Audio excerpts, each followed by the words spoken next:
तो आइए आज का क्लास शुरू करेंगे। आज के इस वीडियो में हम 12th क्लास का प्रोज सेक्शन का chapter number 1 Indian civilisation and culture. आज हम लोग इंडियन सिविलाइजेशन एंड कल्चर के बारे में जो भी उसके की पॉइंट्स हैं, जो भी इम्पोर्टेंट पॉइंट्स हैं, जिससे कि आप इस चैप्टर के सभी ऑब्जेक्टिव क्वेश्चन को सॉल्व कर सकें, सभी सब्जेक्टिव क्वेश्चन को भी सॉल्व कर पाएंगे। क्योंकि अब प्रतिदिन आप लोगों को चैप्टर वाइज जो भी लिटरेचर का हो, चाहे वो प्रोज सेक्शन हो, पोएट्री सेक्शन हो, प्रत्येक सेक्शन का आप लोगों के साथ अब मैं वीडियो शेयर करता रहूँगा। आप लोगों को अच्छे से आज इंडियन सिविलाइजेशन एंड कल्चर से रिलेटेड जो भी इम्पोर्टेंट क्वेश्चन ऑब्जेक्टिव्स के लिए आपके बोर्ड के लिए इम्पोर्टेंट है, उन सारे को हम लोग आज पॉइंट वाइज सीखेंगे। तो आइए स्टार्ट करते हैं chapter number 1 Indian civilisation and culture. बात कर रहे हैं लोग इंडियन सिविलाइजेशन एंड कल्चर की, भारतीय सभ्यता और संस्कृति। भारतीय सभ्यता और संस्कृति, ये इंडियन सिविलाइजेशन एंड कल्चर है क्या? सबसे पहला सवाल है कि इंडियन सिविलाइजेशन एंड कल्चर क्या है। तो एक सिंपल सा जवाब है कि इंडियन सिविलाइजेशन एंड कल्चर एक एसे है। इंडियन सिविलाइजेशन एंड कल्चर एक एसे है। जिस एसे को लिखा किसने है? तो इस एसे को लिखा है महात्मा गांधी ने। इस एसे को किसने लिखा? महात्मा गांधी। अब हम लोग आप लोग के बुक में महात्मा गांधी के बारे में जो बातें बताई गई है, उन सारे बातों को हम लोग एक एक करके पॉइंट वाइज पढ़ेंगे। फिर इस चैप्टर का थीम क्या है, उसके बारे में क्या कुछ बताया गया इस चैप्टर में, उसकी चर्चा हम लोग करेंगे। अब महात्मा गांधी के बारे में आपके चैप्टर में क्या क्या बताया गया कि महात्मा गांधी को हम लोग पॉपुलरली, महात्मा गांधी को हम लोग पॉपुलरली यानी लोकप्रियता से किस नाम से जानते हैं? तो या तो बापू के नाम से जानते हैं या द फादर ऑफ नेशन के नाम से जानते हैं। यानी महात्मा गांधी को हम लोग या तो बापू कहते हैं या फिर हम लोग राष्ट्रपिता के नाम से जानते हैं। ये हो गई किसकी? महात्मा गांधी। उसके बाद महात्मा गांधी के बारे में और क्या कहा गया? तो महात्मा गांधी के बारे में अगला पॉइंट बताया गया कि महात्मा गांधी ने डोमिनेट किया। डोमिनेट का मतलब अपना दबदबा बना के रखा, अपना वर्चस्व बना के रखा। डोमिनेट किया कहाँ? इंडियन पॉलिटिक्स में, भारत की राजनीति में। पूछा जाता है कि महात्मा गांधी ने इंडियन पॉलिटिक्स में कब से कब तक डोमिनेट किया। ठीक है, तो महात्मा गांधी ने इंडियन पॉलिटिक्स में 1950 से लेकर 1915 से लेकर 1948 तक 1948 तक इंडियन पॉलिटिक्स में किसका दबदबा रहा? महात्मा गांधी का। फिर महात्मा गांधी से रिलेटेड एक और पॉइंट आपके बुक में दिया हुआ है। सब अगर आप सामने में, जब भी आप इस वीडियो को देखिए, सामने में आपका बुक हो तो प्रत्येक देखेंगे आपकी बुक के प्रत्येक पॉइंट वाइज एक सीरियल नंबर से हम लोग इस चीज़ों को डिस्कस करते हैं। फिर हम बात कहा गया कि महात्मा गांधी के 2 मेन वेपन्स थे, यानी 2 मुख्य अस्त्र थे। अब वो कौन कौन से थे? महात्मा गांधी के 2 मुख्य हथियार जो थे, 2 मुख्य अस्त्र थे, जिसके दम पे महात्मा गांधी ने अपना डोमिनेशन बरकरार रखा इंडियन पॉलिटिक्स में। वो क्या क्या था?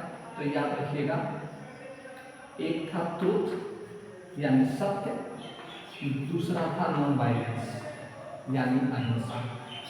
यानी महात्मा गांधी को जनरली उनके 2 मुख्य वेपन्स कौन कौन से थे? ट्रूथ एंड नॉन वायलेंस, सत्य और अहिंसा।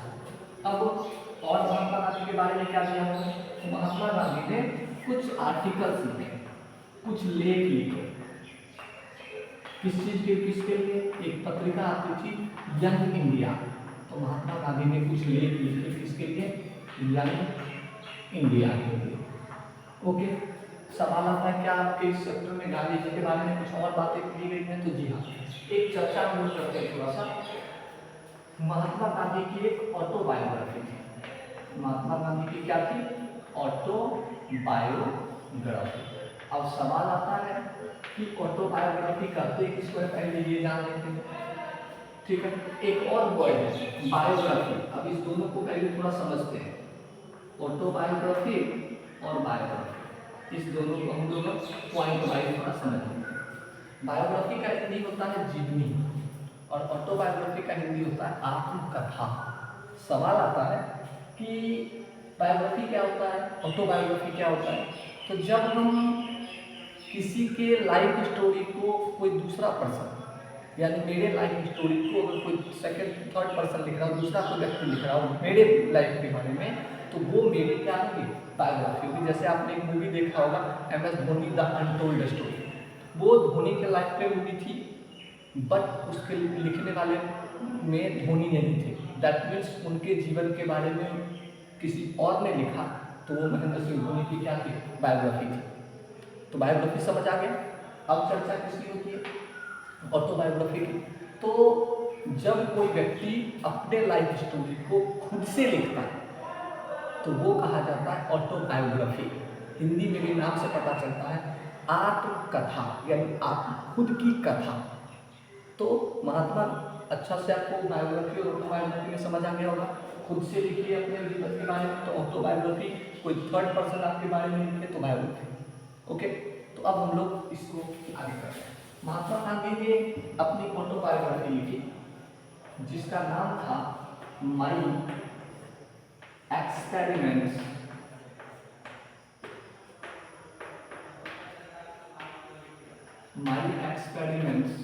विथ ट्रूथ, यानी सत्य से मेरा प्रयोग। तो आपसे सवाल पूछ सकता है कि महात्मा गांधी के ऑटोबायोग्राफी का नाम क्या है, तो माई एक्सपेरिमेंट्स विथ ट्रूथ। कोई दिक्कत? फिर और इसमें क्या हो सकता है, तो डेट ऑफ बर्थ दे सकता है 1869, डेट ऑफ डेथ दे सकता है। तो आप ये भी याद रख सकते हो, डेट ऑफ बर्थ इनका क्या है 1869, डेट ऑफ डेथ इनका क्या है 1948। तो आप ये भी याद रख सकते हो, इसमें भी किसी प्रकार की समस्या नहीं। तो आप देखोगे जो मैंने ये पॉइंट यहाँ नोट करवाए, अगर आपके पास बुक है, आपके सामने में बुक है, तो आप देखोगे इस पॉइंट में ऑथर से रिलेटेड सारे चीजों को हमने कवर कर दिया है। आप इसको याद रख सकते हो। ऐसे इंडियन सिविलाइजेशन एंड कल्चर ऐसे है, ये सब ऑब्जेक्टिव में काम देगा। इसको महात्मा गांधी ने लिखा। महात्मा गांधी को लोग पॉपुलर में बापू या नेशन के नाम से जानते हैं। महात्मा गांधी ने डोमिनेट किया, अपना दबदबा बना के रखा इंडियन पॉलिटिक्स में 1915 से लेकर 1948 तक। उसके बाद महात्मा गांधी के टू मेन वेपन्स थे, दो मुख्य अस्त्र थे, ट्रुथ और नॉन वायलेंस, सत्य और अहिंसा। महात्मा गांधी ने कुछ आर्टिकल्स लिखे, कुछ लेख लिखे इस पत्रिका में, यंग इंडिया नामक पत्रिका में। उसके बाद महात्मा गांधी की एक ऑटोबायोग्राफी थी, आत्मकथा थी, जिसका नाम था माई एक्सपेरिमेंट्स विद ट्रुथ, सत्य के साथ मेरा प्रयोग। तो ये जनरली किसके बारे में हो गया, ऑथर के बारे में। अब हम लोग आगे इस चैप्टर में क्या मेन मेन पॉइंट्स हैं जिससे कि क्वेश्चन आने की संभावना ज़्यादा होती है, ऑब्जेक्टिव क्वेश्चन जहाँ से बन जाता है। अगर आप उसको अच्छे से देख लेंगे तो एग्जाम में इस चैप्टर से रिलेटेड कोई भी पॉइंट नहीं छूटने वाला। तो अब हम लोग इससे आगे के पॉइंट, आप लोग इसका स्क्रीनशॉट लेके आराम से नोट कर लेंगे।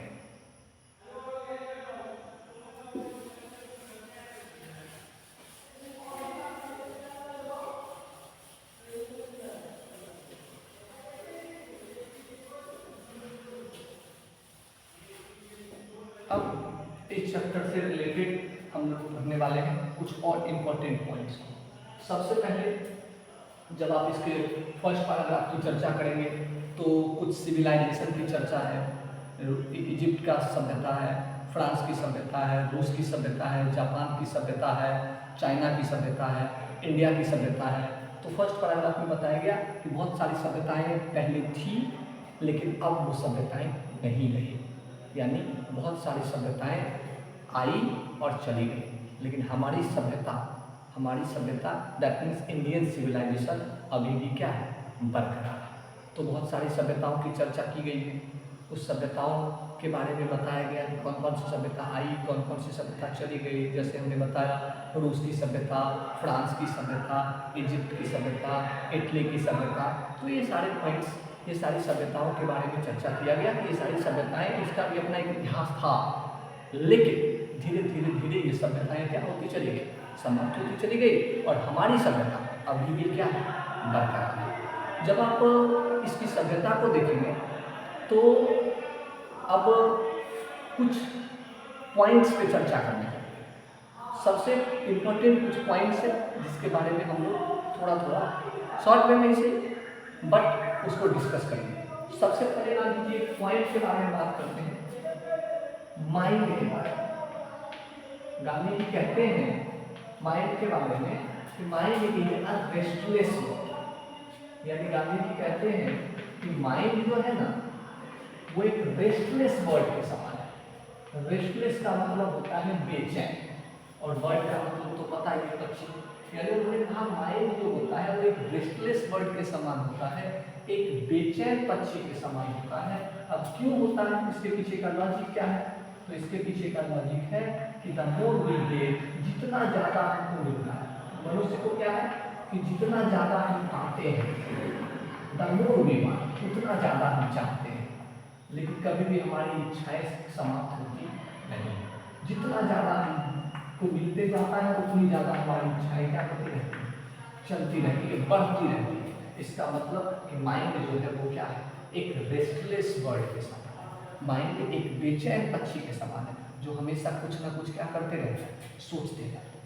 ओके, अब दूसरे पॉइंट की चर्चा करें। जब हम लोग इसके दूसरे पॉइंट को देखते हैं तो फिर दूसरे पॉइंट में ये बात करते हैं, कुछ डिफरेंसेस बताते हैं, किस सभ्यता का, इंडियन का, और किस सभ्यता का, यानी कुछ डिफरेंस बताया गया है।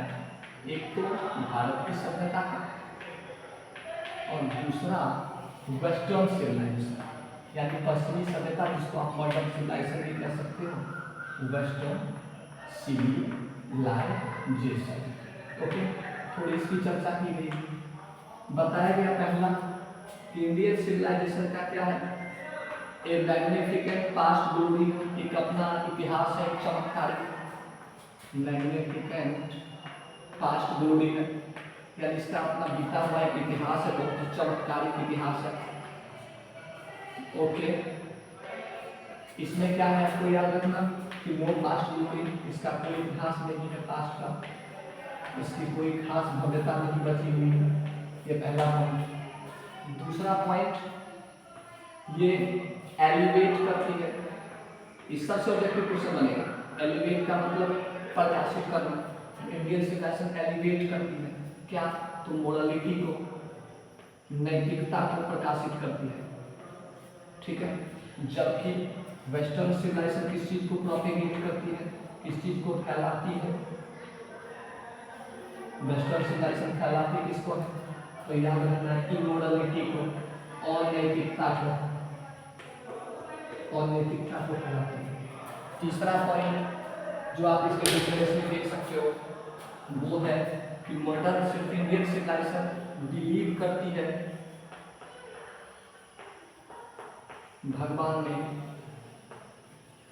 और वेस्टर्न सिविलाइजेशन भगवान में बिलीव नहीं करती। तो ये कुछ डिफरेंसेस इस सब्जेक्टिव क्वेश्चन बन सकता है, जैसे पूछेगा कि इंडियन सिविलाइजेशन एलिवेट दैट्स, तो मोरालिटी या मोरल में, वेस्टर्न सिविलाइजेशन प्रोपेगेट दैट्स, तो इमोरलिटी। इस टाइप के क्वेश्चन इससे पूछे जाते हैं। तो आपने दो पॉइंट को देखा, माइंड से रिलेटेड जो क्वेश्चन पूछते हैं, इंडियन सिविलाइजेशन और वेस्टर्न सिविलाइजेशन के डिफरेंस से कोई क्वेश्चन पूछते हैं, तो ये आपका क्लियर हो जाएगा।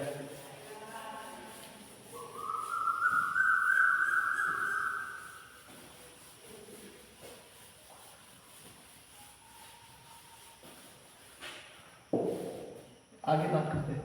आगे एक सभ्यता है, एक वर्ल्ड फेमस सिविलाइजेशन, ध्यान से देखिएगा, एक world famous civilisation, world famous civilisation अब नहीं बची, पहले भी थी, एक दुनिया की मशहूर सभ्यता एक थी जिसका नाम क्या है, तो याद रखिएगा एटिक सिविलाइजेशन, एक WTIC, Attic civilisation, Attic civilisation. ये सब ऑब्जेक्टिव क्वेश्चन में आप लोग जब पढ़ रहे होंगे या कहीं पढ़े होंगे तो देखेंगे सारे क्वेश्चन आपको मिलेंगे, ठीक है। तो एक मशहूर सभ्यता थी एटिक सिविलाइजेशन, ये कहाँ थी, तो याद रखिएगा ग्रीस में थी। कहाँ थी ये सभ्यता, ग्रीस की सभ्यता। ओके, तो ये पूछ सकता है कि फेमस सिविलाइजेशन ग्रीस में कौन सा था, तो एटिक। ये पूछ सकता है एटिक सिविलाइजेशन कहाँ था, तो ग्रीस में। ओके, फिर एक वर्ड आप लोग को आएगा इटली, एक वर्ड आप बुक में पढ़े होंगे गिवन, एक नाम है GIBBON। पूछा जाता है गिवन वाज एसोसिएटेड विद देश, गिवन का संबंध किस देश से, कहाँ से था? तो याद रखिएगा इटली से था। कहाँ से था? इटली से। गिवन कहाँ से रिलेटेड थे? इटली से। उन्होंने एक बुक लिखी जिसका नाम था द डिक्लाइन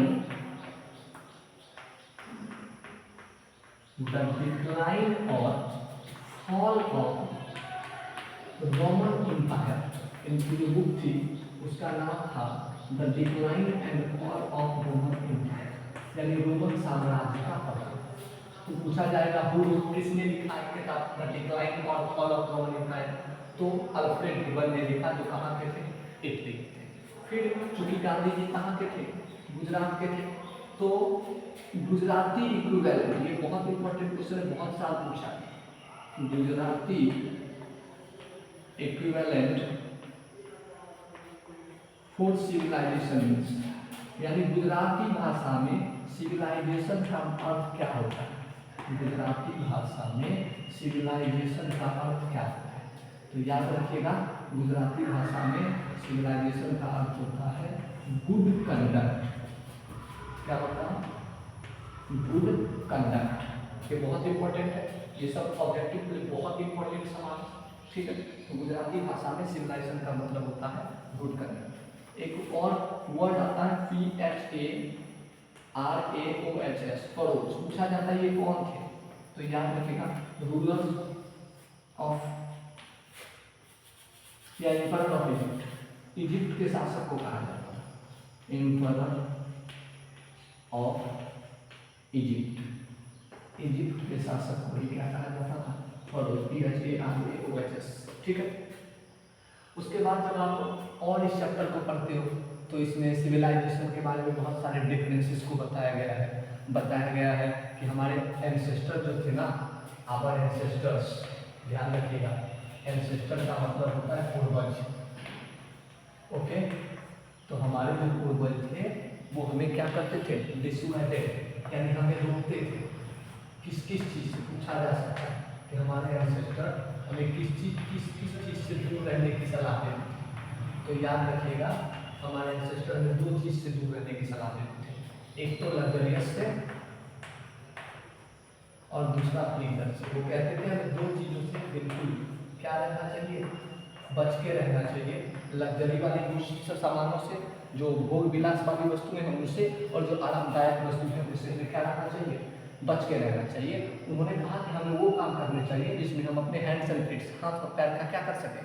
इस्तेमाल कर सकें, ठीक है। तो ये क्वेश्चन पूछ सकता है हमारे एंसेस्टर में दूर रहने की सलाह देते थे किस चीज़ से? तो लग्जरियस और प्लीजर, यानी भोग विलास की वस्तु से और आरामदायक वस्तु से। ये आपका हो जाएगा। फिर क्या बात करते हैं किसके बारे में? सिटी के बारे में। यानी गांधी जी किसके बारे में बात करते हैं? सिटी के बारे में। गांधी जी कहते हैं कि जो शहर है ना वो किसके समान है? तो शहर को वो एक फंदा के समान मानते हैं, अस्मेय के समान। यानी हमारे पूर्वज शहर को मानते थे फंदा, जहाँ जाके लोग क्या होते हैं? फंस जाते हैं। या फिर वो मानते हैं यूजलेस इनकम्बरेंस के जैसा। यूजलेस इनकम्बरेंस, यूजलेस इनकम्बरेंस का मतलब होता है बेकार बोझ, इस बोझ को उठाना कोई नहीं चाहता। गांधी जी कहते हैं कि शहर जो होते हैं ना वो किसके समान होता है? फंदा के समान होता है, बेकार बोझ के समान होता है, ठीक है। और कोई व्यक्ति वहाँ सब अच्छे से रह नहीं सकता क्योंकि वहाँ रॉबर्स होते हैं, गैंग्स होता है रॉबर्स का, ठीक है। चोरों का गैंग होता है, रॉबर्स का दल होता है, प्रोस्टिट्यूशंस होती है, और जो पुअर पीपल है उनको रिच पीपल के द्वारा लूटा जाता है। इसीलिए हमारे एंसेस्टर जो थे, आवर एंसेस्टर्स सैटिस्फाइड, बहुत इंपॉर्टेंट पॉइंट है, याद रखिए। आवर एंसेस्टर्स, हमारे जो पूर्वज थे वो सैटिस्फाइड, संतुष्ट थे। बहुत सारा पूछा गया है कि आवर एंसेस्टर्स सैटिस्फाइड विद, तो याद रखिएगा हमारे एंसेस्टर संतुष्ट थे स्मॉल विलेज में, छोटे से गांव में। हमारे पूर्वज शहरों में रहना पसंद नहीं करते थे, वो सैटिस्फाइड थे इसमें, स्मॉल विलेज में। आगे इसमें ये और एक पॉइंट हम लोग ऐड कर देते हैं कि हमारे पूर्वज कोर्ट नहीं जाना चाहते थे। पहले के जो डॉक्टर्स थे, लॉयर्स थे, कोर्ट थे, वो लोगों को लूटते नहीं थे। लूटने वाला काम था, पहले भी होता था, बट कम होता था। डॉक्टर लोग, लॉयर लोग, ये सब लोगों पे डिपेंडेंट होते थे और उनके साथ सर्वेंट की तरह पेश आते थे। आजकल तो लोग उनके साथ मालिक की तरह पेश आने लगे हैं। इसलिए हमारे जो एंसेस्टर्स थे वो इंजॉय करते थे। ये भी एक इंपॉर्टेंट पॉइंट है, बहुत ज़्यादा आपके एग्जाम के लिए। आवर एंसेस्टर्स इंजॉय, हमारे पूर्वज जो थे वो इंजॉय करते थे। क्या वो कचहरी जाना नहीं चाहते थे, वो ट्रू होम रूल इंजॉय करते थे। इस वर्ड को याद रखिएगा, ट्रू होम रूल। हमारे पूर्वज ट्रू होम रूल को इंजॉय करते थे, ठीक है। उसके बाद आप इस चैप्टर में देखोगे कि इन्होंने कहा कि हमें लग्जरियस और प्लीजर से दूर रहना चाहिए, क्योंकि ये चीज़ें हम लोगों के लिए क्या करेंगे, ये चीज़ें अगर हम ज़्यादा से ज़्यादा, अगर हम लग्जरियस चीज़ का, जैसे मान लो आप दिन भर एसी में रहते हो, तो ज़्यादा से ज़्यादा अगर हम उस चीज़ों का प्रयोग करेंगे तो धीरे धीरे हम स्लेव हो जाएंगे, उसके गुलाम बन जाएंगे, हम अपने हिसाब से काम को कर नहीं पाएंगे। इसीलिए हमारे पूर्वजों ने हमें लग्जरियस और प्लीजर से क्या की थी, दूर रहने की सलाह दी थी। तो जब आप इसको अच्छे से समझ लोगे, एक बार दो बार इसको अच्छे से नोट कर लोगे, आपको ऑटोमेटिक इस चैप्टर से रिलेटेड जितने भी सवाल होंगे ऑब्जेक्टिव वो अब आपसे बन जाएंगे, उसमें किसी भी प्रकार की समस्या आपको नहीं होगी। तो आप लोग इसको अच्छे से नोट कर लेंगे, एक दो बार अच्छे से वीडियो को सुन लेंगे ध्यान से, स्टोरी आपको समझ आ जाएगी। बाकी फिर हम लोग अगले इस चैप्टर के ऑब्जेक्टिव क्वेश्चन को लेकर अगले क्लास में आएंगे, अगले वीडियो में, फिर चैप्टर नंबर 2 की ओर चलेंगे और फिर उसको पॉइंट वाइज हम लोग। तो तब तक के लिए धन्यवाद।